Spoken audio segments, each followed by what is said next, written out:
Space weather is something that Earth experiences every day, and it happens because we live near a star.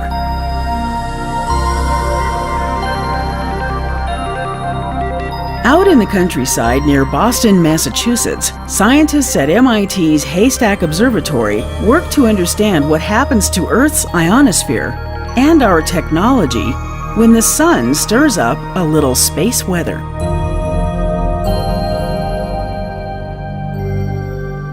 One of the ways that we learn about space weather is to measure its effects on the ionosphere, the region of charged particles at the top of our atmosphere. We can do this with our radar systems, but there's another way, with radio signals from Global Positioning System satellites, GPS. GPS provides timing and navigation services for airplanes and ships, trains and delivery trucks, cellular phones, and even our banking system.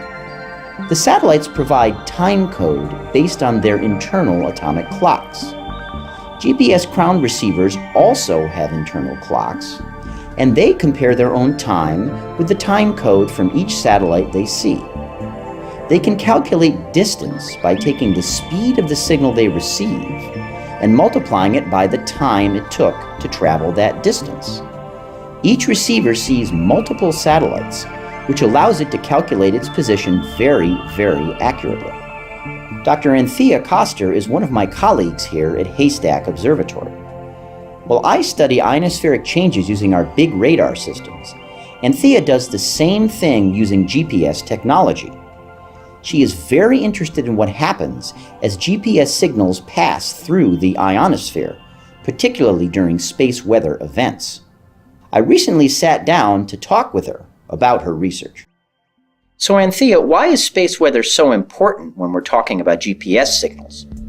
Well, one of the reasons is GPS is a satellite system, and like all satellite systems that use radio wave communication, space weather affects their signal reception.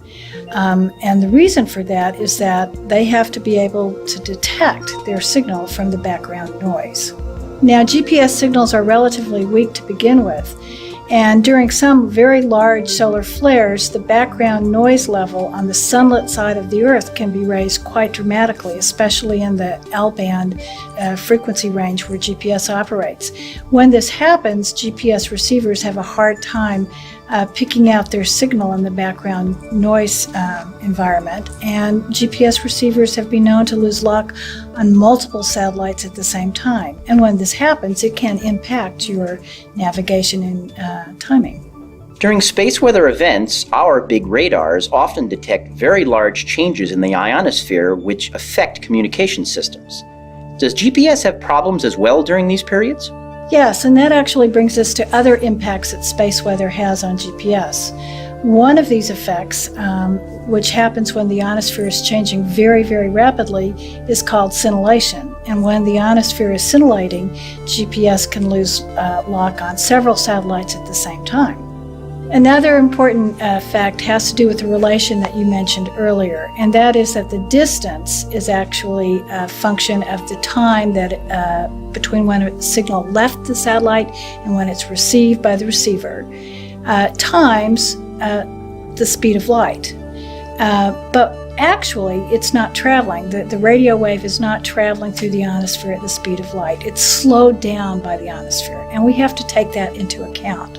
In periods of low or no space weather, the travel speed isn't really affected very much, or if it is, we know how to account for it. But in very large space weather events, it can be affected quite a lot, especially in one direction and not another direction. So if space weather is occurring and we have the situation where in some directions we have a lot of effect on our speed and in other directions we don't have very much, receivers can get confused and it can affect their positioning information. So the errors you mentioned could be quite significant, especially for the technology that we use that depends on GPS. Correct, and people need to be aware of space weather events because during those time periods, GPS may not be quite as accurate as it normally is. There are examples of people who really need very, very accurate positioning information. For example, airline pilots pilots when they're trying to land a plane. They really need to know their vertical distance to about 10 meters. Now, the FAA designed the Wide Area Augmentation System to take this into account, and they're aware of when space weather events are happening, and they warn the pilots not to rely on GPS during these time periods. But there are other examples of people who really need precise positioning information. For example, barges going in inland coastal waterways need to know their horizontal accuracy to about 5 meters. They're not going to have that during space weather events. Oil platforms out in the Gulf of Mexico really need to know their positioning accuracy. And trains coming into stations. A bit closer to home, your GPS unit might give you the wrong information about your location. It might impact your cell phone reception, and it could halt your financial transactions. GPS is embedded throughout our technological society, and because of this, we really need to be aware of what effects space weather has on GPS. And that's really something that we're working on today. So as you can see, space weather is more than just something that concerns scientists. It's a phenomenon that affects people and the technology we use in many different ways.